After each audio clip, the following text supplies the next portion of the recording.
before I get into this video and this topic, there's a few things I want to talk about. The first thing being, I officially started my second channel. It is called L Sticky's Lair, so all you OGs that have been with me for a while, you know where that name comes from. And I don't want to get too into it, what that channel is about. I dropped a video on that channel the other day, and if you guys want to go check it out, the link to that channel will be at the top of the description. So go check it out if you haven't done so already, and subscribe if you feel like subscribing. Like I said, watch the first video and I will explain what that channel is about. And the second thing, a lot of you guys have been asking me for a face reveal for the longest time. And for the longest time I've been saying, I'll give you a face reveal when the Texans win a Super Bowl. And you know, that still holds true. If the Texans win a Super Bowl, I will do a face reveal. But I am giving you guys a chance to get a face reveal as well, like a different method, you know, that doesn't involve the Texans, and that is explained in our latest podcast episode, and I will drop a link to that as well at the top of the description as well to this video. And the last thing I want to talk about, see, here's the thing, man. This week would have been preseason week, you know, like this Friday would have been the Texans' first preseason game against the Vikings, and you know, the video ideas I would have had planned out would have involved the Texans' preseason game. Unfortunately, though, due to this COVID situation, the preseason games were canceled, and now I'm kind of in a spot where I'm running really low on Texans video ideas. I do have some ideas, but those will really only last me till about mid-August, maybe late August if I'm lucky. So I need a few video ideas, so comment down below some video ideas that you guys want, something you want to see me talk about involving the Texans, or you know, maybe just involving the NFL as a whole as well. And yeah, be sure to like and subscribe if you haven't done so already, and let's get into this topic now. The Houston Texans will win the division this season. I think that's undeniable. I mean, Titans fans can believe what they want to believe, Colts fans can believe what they want to believe, and I'm not even gonna get into the Jaguars in this video because I feel like everyone and their mama knows what the Jaguars are currently doing, knows their destiny for the season. Their defense isn't as good as it once was, like not even close. Their offense is kind of meh, like, you know, so the Jaguars, they're going to be a bottom 10 team in the NFL. They're not going to be competing in the AFC South. No, they're completely out of the race, I guess, quote unquote race. I guess the race for second place. They're out of the race for second place because first place is already secured. That belongs to the Texans. It's the Texans division. Why? It's really quite simple. The Texans are the only team in this division that have a quarterback. That's all it comes down to. And honestly, the Jaguars probably have the second best quarterback in this division. Like, I trust Gardner Minshew more than I trust Ryan Tannehill. And I mean that. I think Minshew has more potential than Tannehill does. I think last year's season for Tannehill was a fluke.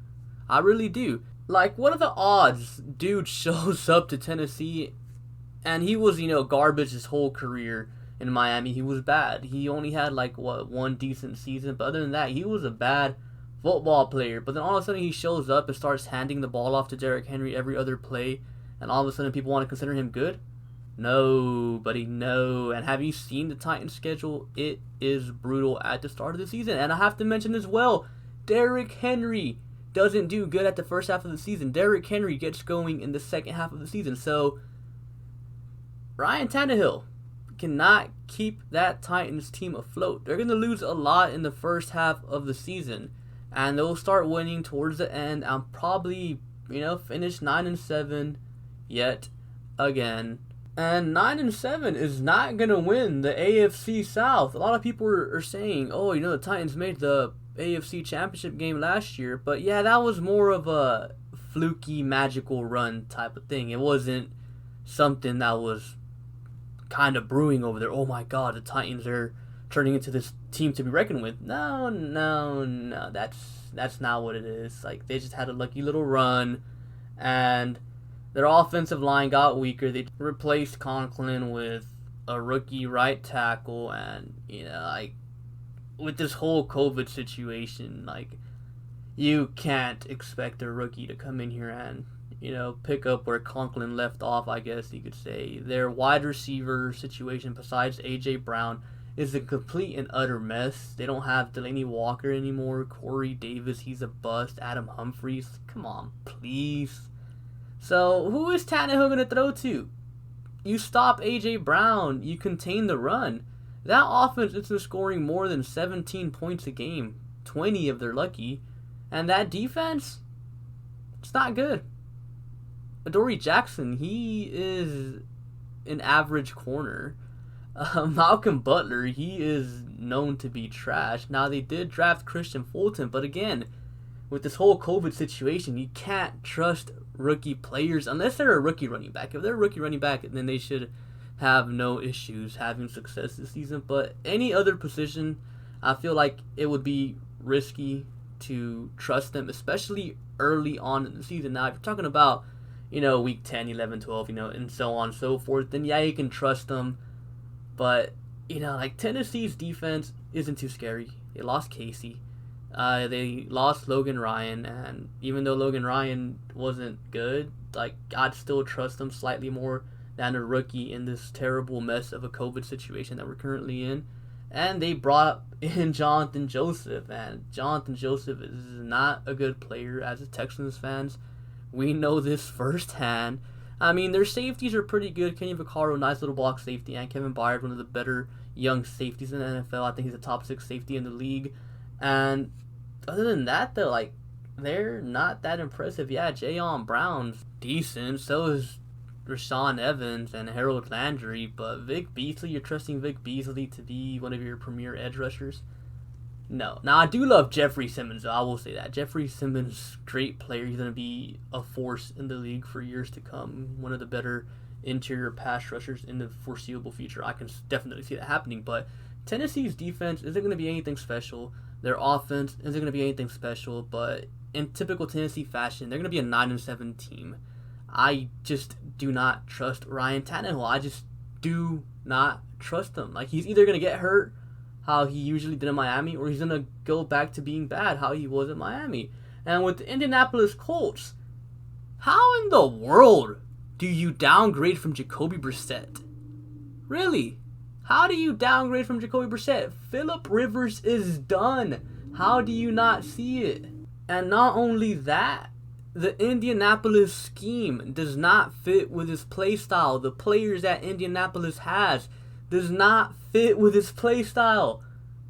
It just doesn't go together. Like, Indianapolis is a mess waiting to happen. Yes, their offensive line is good. Yes, Marlon Mack is meh. Yes, Jonathan Taylor's going to be a freaking stud. But other than that, it's a mess. Like, it's a complete mess on offense, and defensively, it's not much better. That secondary is god-awful. Malik Hooker, he's a bust. You brought in Xavier Rhodes, replaced your best corner, Pierre Desir, with Xavier Rhodes, a guy who's been burnt toast for the past 2 years.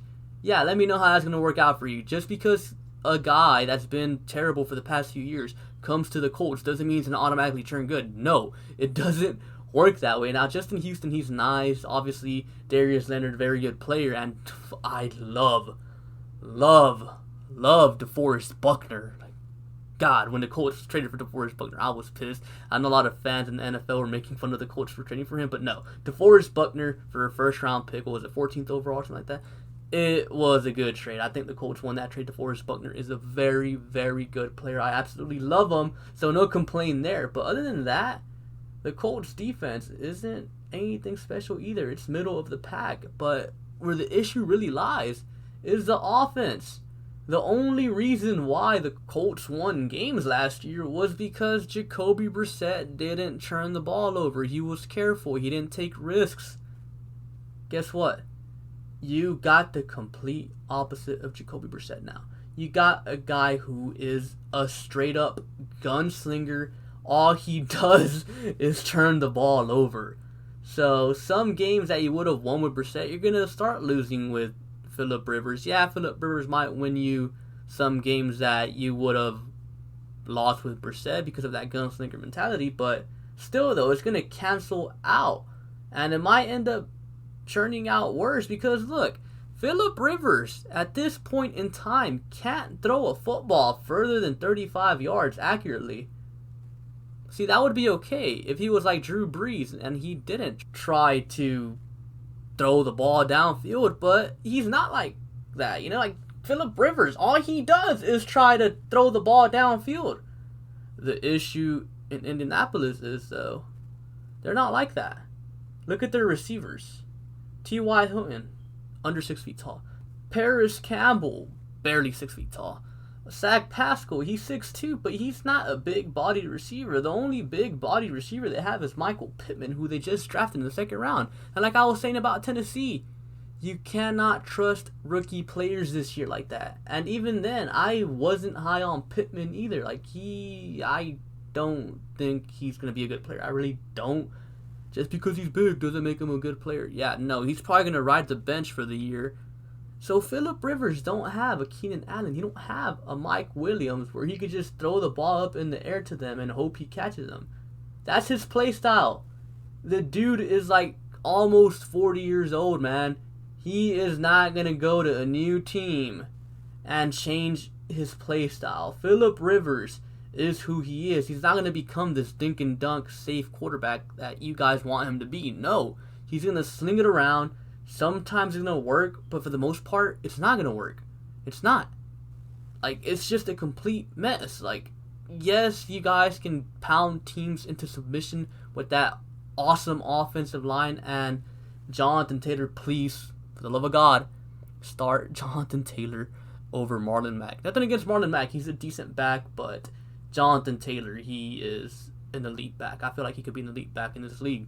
So, especially behind that offensive line. So, yeah, you guys can definitely win games with an average defense and that deadly run game led by Jonathan Taylor. Hopefully, or, if I'm a Texans fan, hopefully not. Hopefully, he rides the bench. But no, on a serious note, they can win games, but Phillip Rivers will also lose them plenty of games. He will. And as for the Texans, they got the best quarterback in the division, and it's not even close. It's not. Yes, Deshaun has struggled against the Colts. I think his record against the Colts is 2-3, but his record against the Titans, he's 3-1. He owns the Titans. The only reason why the Titans even beat Deshaun Watson was because Watson was coming off that ACL injury and he was playing really bad and he was rusty. If that game would have been in week 5, Texans would have tore the Titans up and Deshaun would be undefeated against the Titans. Deshaun owns the Titans.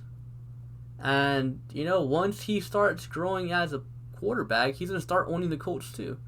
The Colts made a mistake. They should have stuck with Brissett, tanked this season, and gotten Trevor Lawrence.